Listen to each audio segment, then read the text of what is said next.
Sayın seyirciler, bu akşam köy ekranlarınızda Gökhan Türkmen var. Gökhan Bey, bu akşamki gecenizde ne yorum yapmak istersiniz? Valla güzel bir kalabalık var içeride. Bekliyorlar.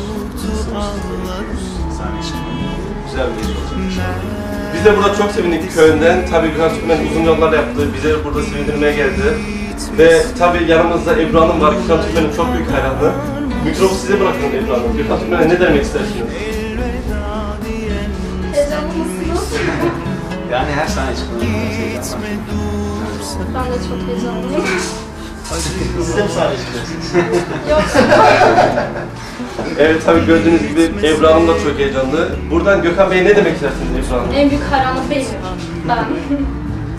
Peki, çok teşekkür ederiz. Gökhan Bey, bugün tabii sahnede gördüğünüz gibi çok seyircilerimiz var. Onlara burada ne demek istersiniz?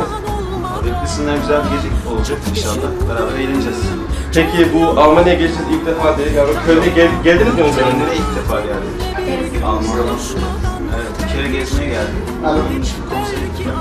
Peki köyden gördüğünüz kadarıyla ne demek istersiniz köyden? Burada köydeki hayranlarınızla. Valla Almanya'da gezdiğim en güzel şeylerden biri. Güzel bir şey. Peki buradan size çok teşekkür ederim. Sizleri birazdan tabii şimdi yormadan seyircilerle başlamak istiyoruz. Çok teşekkür ediyoruz Gökhan Bey. Sağ olun. Oldu.